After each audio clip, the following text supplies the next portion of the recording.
Isang misteryo sa social media, nag-unfollow na ba sina Andy Eigenman at Filmar Alipayo sa Instagram? Ang mundo ng digital ay nag-aalab sa haka-haka matapos ang kamakailang pag-unfollow sa isa't isa sa Instagram ng mag-asawang Andy Eigenman at Filmar Alipayo. Ang tila simpleng aksyon na ito ay nagdulot ng alon ng kuryosidad at pag-iisip sa mga tagahanga at sumusunod, na nag-iiwan ng maraming nagtatanong tungkol sa estado ng kanilang relasyon. Ang balita, na lumabas noong February 7, 2025, ay naglalahad ng hindi inaasahang mga pangyayari sa kani-kanilang mga account sa Instagram ng mag-asawa.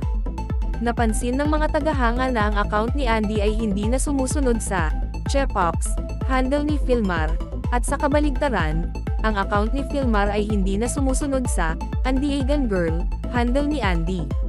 Nagdagdag pa sa apoy ng mga haka-haka ang ilang mga cryptic na post sa Instagram story ni Andy.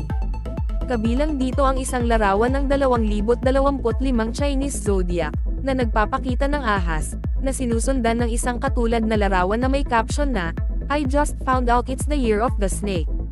I thought it was the year of the wolf in sheep's clothing." Ang mapanuksong kalikasan ng mga post na ito ay trigger pa sa online na usapan tungkol sa relasyon ng mag-asawa. Ang internet, sa karaniwang masigasig na paraan nito, ay nagagawan sa pagkakataong pag-aralan at bigyang kahulugan ang mga pangyayaring ito.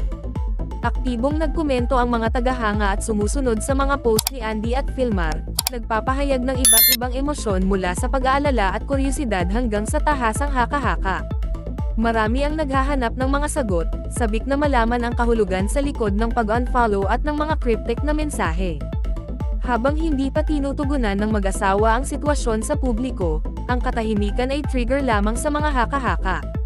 Walang naglabas ng pahayag si Andy o Filmar, na nag-iiwan sa kanilang mga tagahanga at sumusunod na magkasama-samang tipunin ang puzzle batay sa mga pira-pirasong pahiwatig at interpretasyon sa online.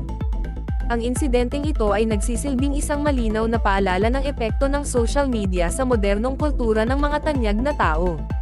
Ang tila pangkaraniwang aksyon ng pag-unfollow ay naging isang catalysta para sa pampublikong talakayan, na nagpapakita ng laganap na kalikasan ng online na pagsusuri at ang patuloy na presyon para sa transparency sa buhay ng mga tao sa publiko. Ang pag-unfollow sa isa't isa sa Instagram ni Andy Eigenman at Filmar Alipayo ay higit pa sa isang digital na aksyon, ito ay isang refleksyon ng magkakaugnay na kalikasan ng personal na buhay at pampublikong persepsyon sa panahon ng social media.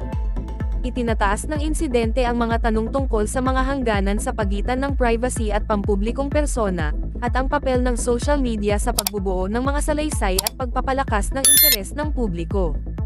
Habang hinihintay natin ang opisyal na pahayag mula sa mag-asawa, tiyak ang isang bagay, ipatuloy na mag-iisip, susuri, at babaguhin ang digital na misteryong ito ang mundo ng social media, na nagpapakita ng kapangyarihan at abot ng mga online platform sa ating buhay.